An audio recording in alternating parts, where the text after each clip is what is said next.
Delighted to say that we're also joined by historian and best-selling author Andrew Lownie. Andrew is an award-winning biographer and is here today to discuss his bombshell new biography on the Duke and Duchess of York, and it is entitled The Rise and Fall of the House of York, which is available today. Andrew's book has already been making waves pretty much everywhere here and around the world, with headlines that are incredible insights that are coming out. Over more than 450 pages, the book goes into great detail about the private lives of Prince Andrew and his ex-wife Sarah Ferguson. There are countless anecdotes about Andrew's arrogance, his rudeness and self-interest, and we're going to go through some of the biggest takeaways. Now, you would have seen the stories everywhere. They all emerge from this book entitled Where Almost to Begin. Now, this is a seriously researched work. It's not by any stretch of the imagination out of the mind of a salacious journalist. It comes from freedom of information requests and years of research. And what has emerged, Daily Telegraph headline again from the book: punches thrown after Andrew and Harry fell out. That's what the book claims. Of course, you'll be aware Prince Harry has denied that. The Sun: Prince Harry branded Andrew a coward after Duke's rude remark at a family gathering. Apparently, Prince Andrew lost his virginity rather young. But who knows about that? Furious Prince Andrew launches foul-mouthed rant at builders outside Royal Lodge. Perhaps the reason why we don't know a great deal about Meghan Markle's alleged claim of bullying is that the palace was thinking, well, if we have to release hers, what's going to come out about Prince Andrew as well? Prince Andrew slept with more than a dozen women in the first year of marriage. Is that true? Certainly the book claims so. And the big stuff, which of course, as we're aware, he was removed or decided to be removed from public life as a result of his relationship with Jeffrey Epstein, and of course the late Virginia Giuffre, who, as you'll know, he settled with in circumstances we don't know the details about. Safe to say that we do know a substantial payment was made. Jeffrey Epstein sold Prince Andrew's secret, the new book claims as well. And lastly, but by no stretch of the leastly, is Prince Andrew's general demeanour and behaviour, claimed in this book, as to say somebody not exactly the most pleasant royal to deal with. Prince Andrew calls staff members an imbecile over using the wrong title for the Queen Mother. Overall, a fascinating picture of two people at the centre of the royal family, or certainly were, who are now ostracised. Now, Andrew, so much to talk about. A huge book. You know, you've been everywhere. This book has made headlines, but I started, as it were, by saying, look, this hasn't come out of your thirst, let's say, to destroy the royal family. As I understand it, quite the opposite. You are basically a royalist, am I right? I am. I'm a monarchist, and I want it to survive. I think it's the best system we have. But I don't think that means that members of the royal family are above the law. And I think what's happened with Andrew and Sarah Ferguson is they've undermined the institution. They've monetised it. They've taken advantage of their positions for their own personal financial gain. And I think that's wrong. And I think a lot of people will share that feeling. You know, the other thing about this book, and especially people who are very pro-royal, is that they feel that this is nothing more than kind of salacious tittle-tattle. You know, it is a huge tome. Just help us a little bit before we go into the substance of some of the things that are in here, which are undoubtedly fascinating and extraordinary. You know, you didn't write this out of your head. How do you go about writing a book like this? Loads of freedom of information requests and stuff? Yes, I mean, I've been writing to the Department of Trade and the Foreign Office for basically the files on Andrew as a special trade representative from 2001 to 2011, because this would show, for example, who went on those trips, what business was done. In fact, I've had no success on that particular score. They've deployed every possible exemption to refuse access to that material, which by law should be in the public records anyway. So you've been scuppered, but nevertheless, you have, through some freedom of information requests, got information that has appeared in this book. But the palace have, to say the least, not exactly been helpful with the research into this book. No, I mean, no one's been helpful. I mean, the Yorks, who I approached to collaborate with, I want to give them a chance to put their side of the story, as I think any fair biographer would. They refused. They actually told people not to talk to me. The Foreign Office told diplomats not to talk to me. But what I found was I spoke to about 300 people, which is rare to have people, as many people as that, and on the record. And these were senior diplomats, politicians, naval officers, who I think were appalled by the way they'd behaved. Because some people out there are saying, you haven't got the palace's response, you haven't got their response. This is nothing but, as it were, tittle-tattle and not serious people who are just gossiping. Just to be clear, you're dealing with diplomats and people who have had personal encounters with the prince and... yes, it's all on the record. I mean, it's all footnoted. I think there are about 50 pages of footnotes. Every statement is backed up, and it's backed up not necessarily just with a single source, but with several sources. Right. And everything was run by lawyers with signed-off statements.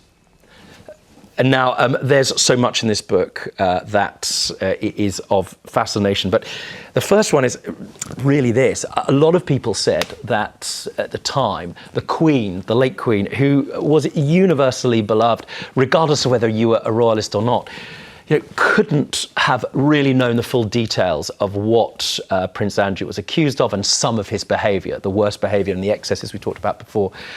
I wonder, there were aspects of the book that you might have been surprised by. Was the level of the Queen's knowledge, the late Queen's knowledge, something that did shock you a little bit? It did. It shocked me enormously. It's not what I expected. We'd always assumed she'd put the monarchy ahead of her family. And I assumed to start with that she was just putting her head in the sand, an old woman didn't really want to know. But it became increasingly clear that reports were made to her about her son by senior diplomats, by politicians, and she ignored them. In fact, I have a story from intelligence sources of complaints about him basically taking bribes. And this was reported to the Queen, and she didn't want to know. That is a huge story.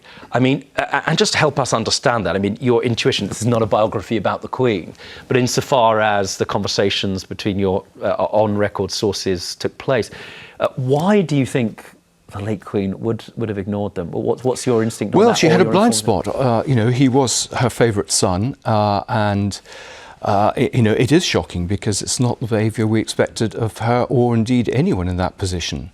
But this is what she did. I mean, every time he was quoted in some new scandal, she'd give him a new honour, or she would, show her support by asking him to walk her to her seat or sit beside him in the car. So sort of royal washing in terms of sort of reputation changing the story in some way. But there's also some suggestion that he, as you call it, a blind spot. Some people call it the favourite son syndrome. Not everything you've said has, to say the least, been met with universal agreement. I mean, it comes to Prince Harry, he has absolutely denied, flat out, that there is or was any fight, physical fight, between him and Prince Andrew. In fact, the statement was made by them through their representatives saying it never happened. What is your source for that? What do you say happened? Someone who was actually present, who's on Andrew's staff, who overheard it. And we went back and doubled down on it. And I stand entirely by my source. He was entirely reliable. So, as Harry might say, recollections may vary. But this was an attempt just to sort of undermine the credibility of the book.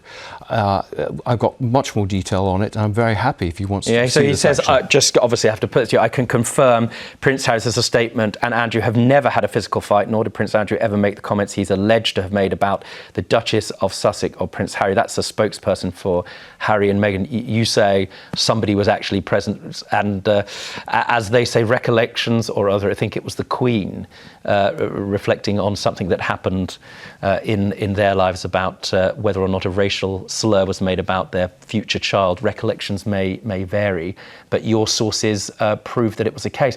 On the third point, which we put up there, a lot of this is about his general behaviour, not least some of the denigrating, bullying language and the boorish behaviour towards staff, towards women, and so on and so forth. I wonder why it is that you have a theory about this, I think, that so little of that information has emerged in the press, and why the palace haven't cooperated with perhaps some of the allegations that staff have made about their treatment whilst working there.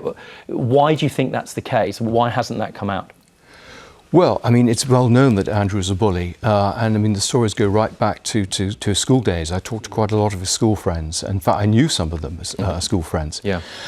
People I've known 40 years, so in very reliable sources. And yes, I mean, he treats staff as if they are sort of not really human. He'll drag a maid up 4 floors to open the curtains. You mentioned the case with David Anderson at Hillsborough, a very senior courtier.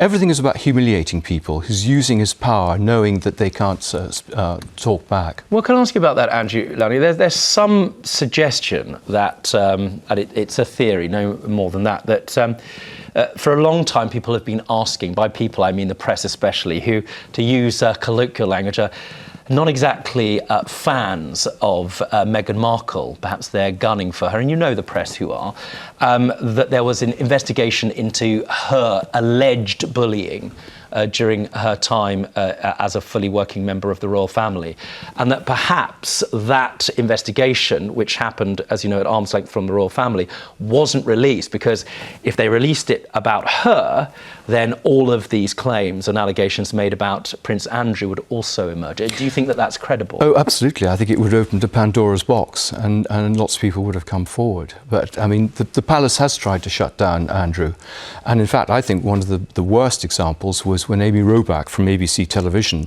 had an interview with Virginia Giuffre. She had this whole story years before it broke, and the palace put pressure on ABC Television, saying that if you run this investigation, you will never again have access to the royal family, and they gave in. Wow. Well, talk about finances as well, because obviously Andrew and Epstein has been at the centre of news in America, not least because, as you'll be aware, Donald Trump hasn't exactly been forthcoming at releasing the Epstein files that so many people were waiting for. And in fact, just to be clear, he promised.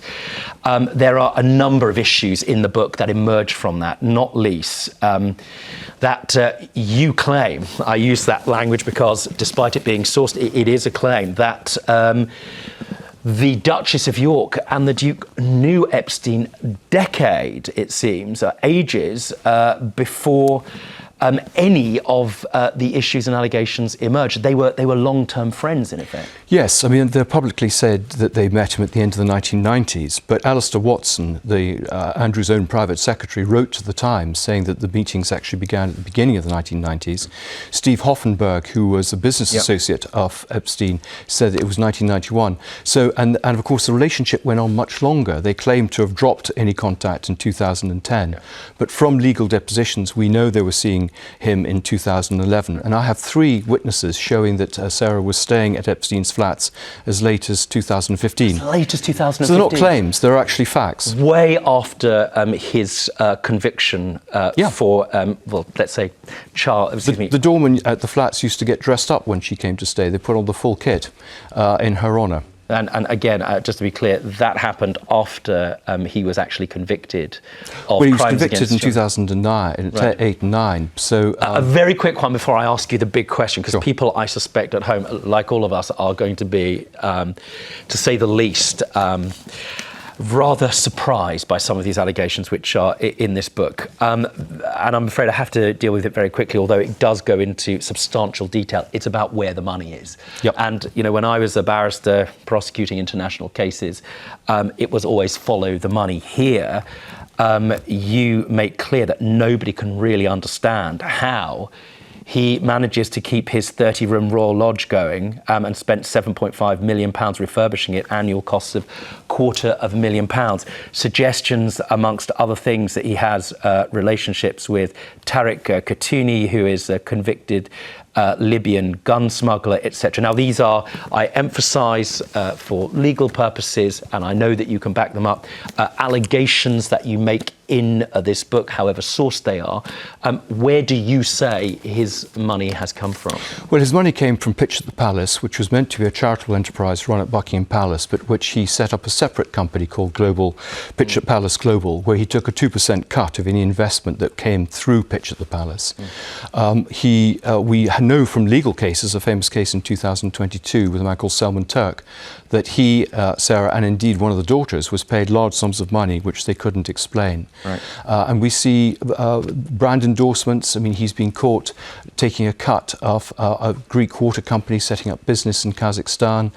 It's all delineated there. And it's only really the tip of the iceberg, because these are where things have gone wrong and there have been court cases. Right. I mean, just to be clear, in at least one case, you revisit the fact that he received £750,000 from a Turkish millionaire, Nebahat Izbilen, and it ended up in Andrew's Coutts account, according to a 2022 High Court case.